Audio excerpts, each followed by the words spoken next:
আর এরপরই গোপালগঞ্জের টুঙ্গিপাড়ায় কর্মসূচির অংশ হিসেবে আওয়ামী লীগের লিফলেট বিতরণ করার সময় সাফায়েত নামে এক কর্মীকে গ্রেফতার করার পর তাকে ছাড়িয়ে নিতে পুলিশের সঙ্গে আওয়ামী লীগ নেতাকর্মীদের সংঘর্ষের ঘটনা ঘটে। এতে 5 পুলিশ সদস্য সহ কমপক্ষে 8 জন আহত হয়েছেন। এই সময় আমাদের শাওন বিষয়ক দ্বিতীয় এই লাইভ শোতে আপনাদের আমন্ত্রণ। বিষয় হচ্ছে গ্রেফতার শাওনের কাছ থেকে পাওয়া গেল ভয়াবহ তথ্য। আসসালামু আলাইকুম প্রিয় দর্শক শ্রোতা। গৃহযুদ্ধের মুখোমুখি সেনাবাহিনী টুঙ্গিপাড়ায় থানা ঘেরাও করেছে সেনাবাহিনী।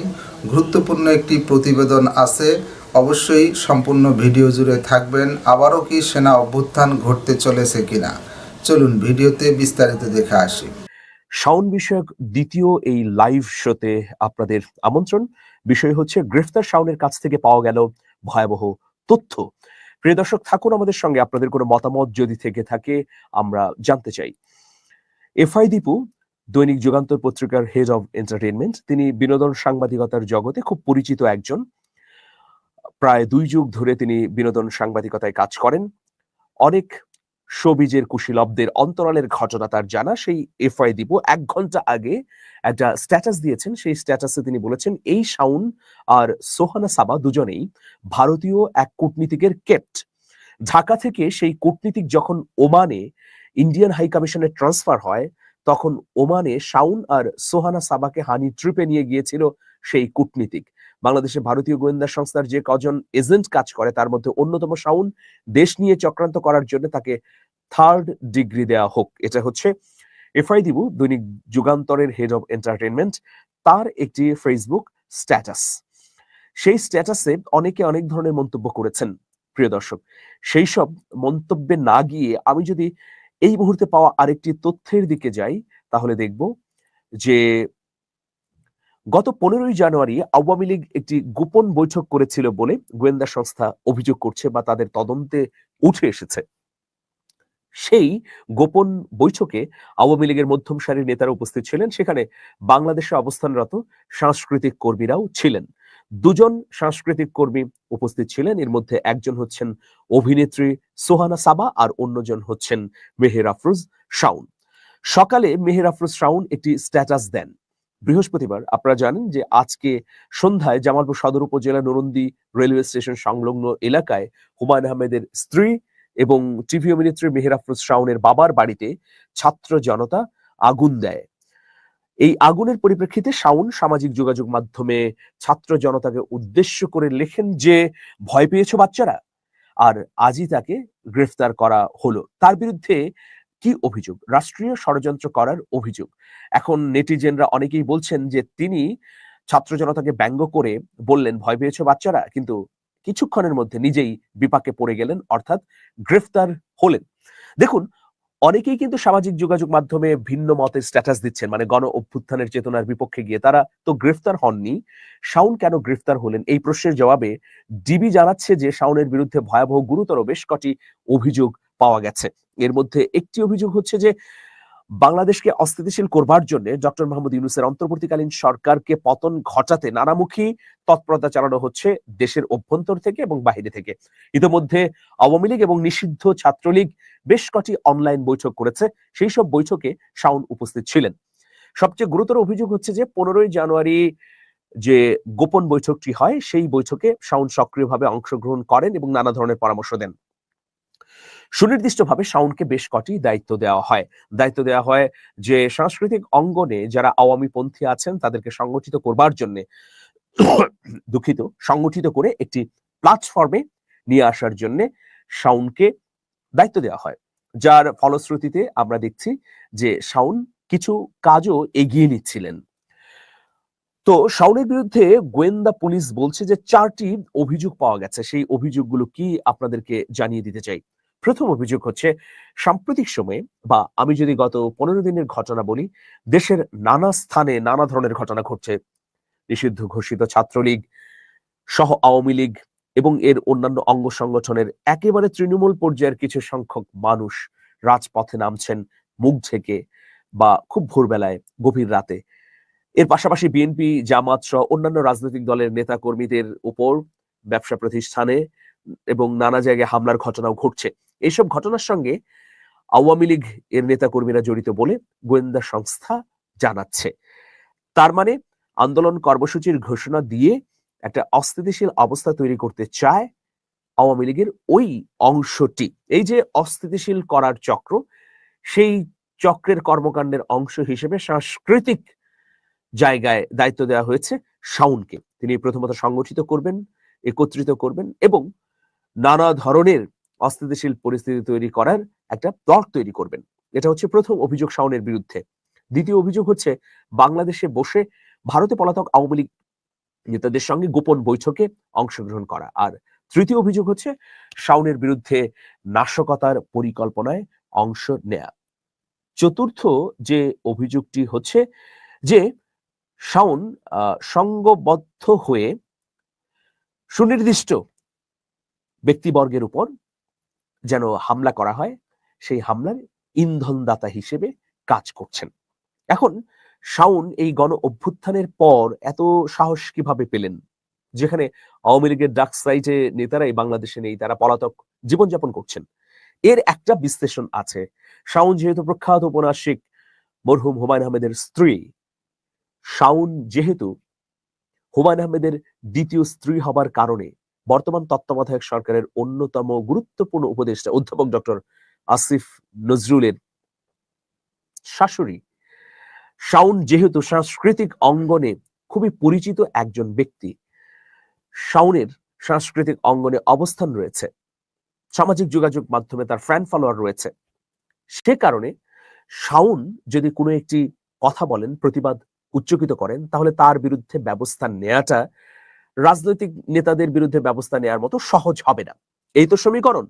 এই সমীকরণের কারণেই শাওন আসলে সক্রিয় হয়েছেন।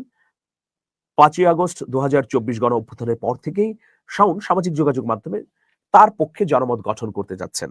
তিনি ডক্টর মোহাম্মদ ইউনূসের অন্তর্বর্তী সরকারকে নানাভাবে তোপ দাগাচ্ছেন, বিতর্কিত করছেন।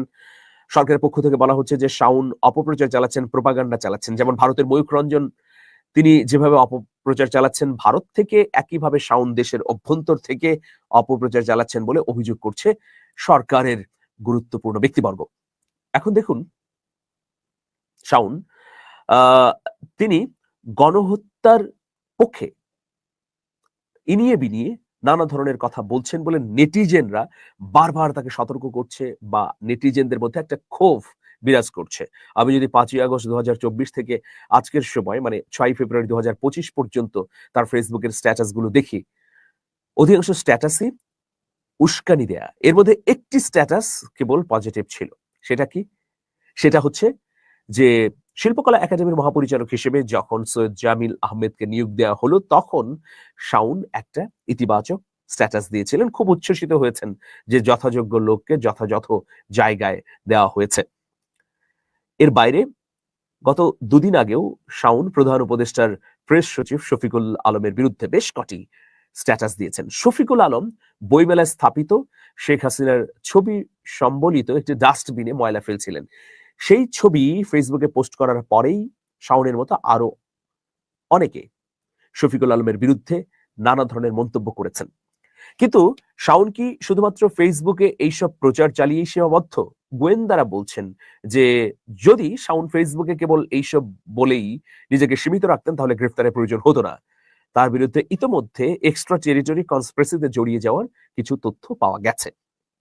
প্রিয় দর্শক, এই মুহূর্তে ডিবি কার্যালয়ে রয়েছেন শাওন। আমরা যে তথ্য পাচ্ছি সেটি হচ্ছে যে এখনো জিজ্ঞাসাবাদ চলছে। জিজ্ঞাসাবাদে গুরুত্বপূর্ণ এই তথ্যগুলো এই মুহূর্তে পাওয়া গেছে। আমরা বিভিন্ন সময়ে দেখেছি যে জেরার মধ্য দিয়ে নানা তথ্য পেতে পরবর্তীতে সেই তথ্য আবার ওই সংশ্লিষ্ট ব্যক্তিবর্গ অস্বীকার করে। এক্ষেত্রে গোয়েন্দা পুলিশ বলছে যে আগের ধারাবাহিকতায় যে ধরনের জেরা করা হতো গণ অভ্যুত্থানের পর, দোষী বা চিহ্নিত ব্যক্তিদের এই ধরনের জেরা করা হচ্ছে না, বরং সুস্পষ্ট প্রমাণের ভিত্তিতে তাদের কাছ থেকে আরো অধিকতর তথ্য নেয়ার চেষ্টা করা হচ্ছে। তবে আমি আবারও আরেকটা কথা বলি যে শাওনের এই গ্রেফতারের মধ্য দিয়ে শাওনের জন্যই ভালো হয়েছে।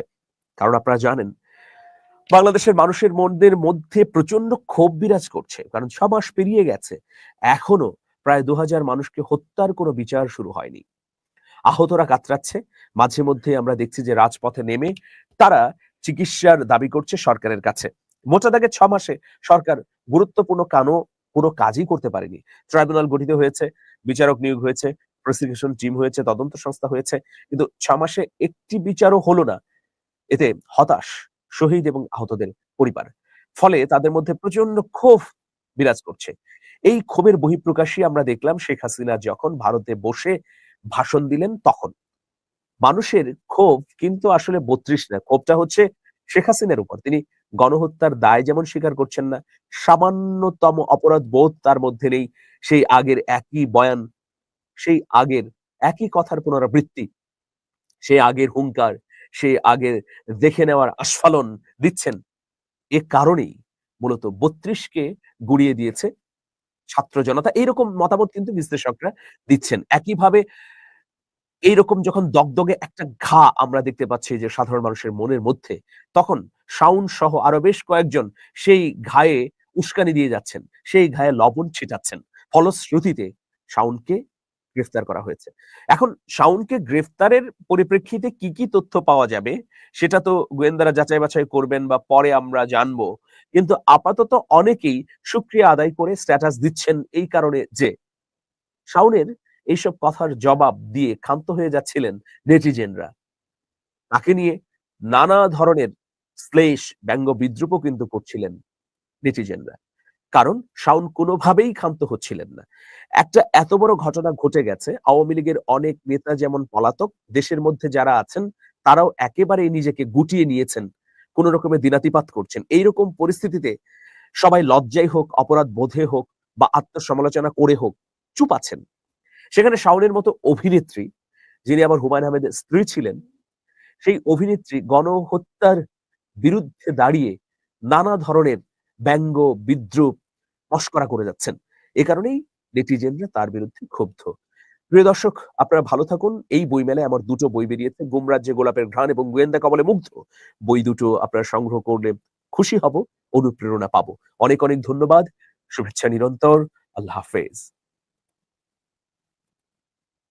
প্রিয় দর্শক শ্রোতা, সেনাবাহিনী যেভাবে আসলে স্টেপ নিয়েছিল জুলাই আগস্টের হত্যাকাণ্ডে, পরবর্তীতে সেনাবাহিনী যে পদক্ষেপগুলো নিচ্ছে অনেকে এগুলোকে প্রশংসা করতেছেন। শেখ হাসিনাকে দেশ থেকে তাড়ানোর জন্য সেনাবাহিনী অনেকটা গুরুত্বপূর্ণ ভূমিকা পালন করেছে বলে অনেকে মনে করেন। সেনাবাহিনীর প্রধান সহ আরও অনেকে এখনও পর্যন্ত কোনো সন্দেহের ছাপ দেখা যায়নি। অনেকে অনেক কথা বলেছে, কিন্তু সেনাবাহিনী এখনও জনগণের সাথে আছে, এটি বাস্তবিক পক্ষে দেখা যাচ্ছে। এই বিষয়ে আপনার মন্তব্য থাকলে লিখবেন। আজকে এই পর্যন্তই। আল্লাহ হাফেজ।